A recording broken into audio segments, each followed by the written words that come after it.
what's up everyone? Samahan niyo ako sa aming day 2 of our Okada Hotel Staycation. This time, hotel attractions naman ang ating itutour.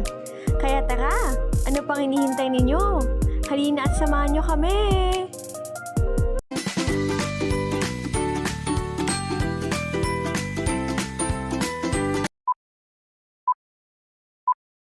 Let's go! Now is day 2 of our staycation.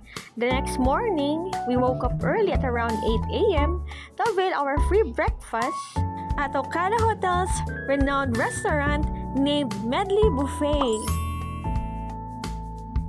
Napakaraming masasarap na food selections dito. Mula sa mga appetizer, main course, side dish, dessert, beverage, marami pang iba. Mapaparami talaga ang kain mo dito sa napakalaking restaurant ng Okada. Ma-enjoy mo talaga ang bawat meals. Sulit na sulit. Pagkatapos namin kumain, hinanap na namin ang pool area ng hotel. Malayo pala ito sa hotel room namin. May pa-shuttle service pa pala para lang makarating doon. So heto, nakarating na kami at excited na kami makita ang kabuuan ng pool. In-accommodate din kami agad ng hotel staff. Binasa din namin maigi ang pool rules. So eto, papunta na kami sa pool area.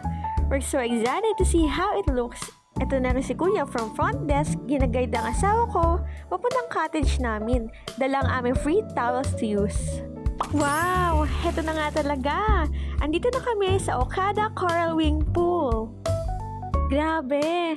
Napakaganda, napakalaki at napakalinis naman sa pool area na to. Sobrang relaxing sa pakiramdam ng refreshing view. Excited na tuloy kami lumangoy. Napakasarap ng simoy ng hangin at napakaliwalas ng lugar na to. Ang tubig ng pool nila, malinaw at hindi matapang ang chlorine. Ayun, so nagsimula na lumangoy ang mag-ama ko, habang ako ay nagka-capture muna ng pictures at videos. After that, nag-swimming na rin ako with them. Grabe, ang sarap lumangoy dito, lalo na't malinis at hindi masyadong malamig ang tubig ng pool. Yung anak ko, ayun, sobrang nag-enjoy din. Pero syempre, pinaka-enjoy kapag buong family na ang nagbabanding, wala nang mahihiling pa, kung pwede lang stop time Nung mapagod kami lumangoy, umorder na rin kami ng aming food and drinks sa restaurant dito sa loob ng Coral Wing Pool. Dito na namin kinain sa cottage, ang food and drinks nilang pang 5-star din talaga ang lasa, the best. After we swim, we leave to see the casino. Kaso bawal pala mag-capture ng photo and video sa loob. Pero naglipot lang ako sa loob, hindi ako nag-gamble ha.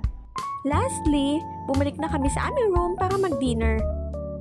That's it! Please stay tuned for day 3 of our staycation. Thanks for watching! Goodbye!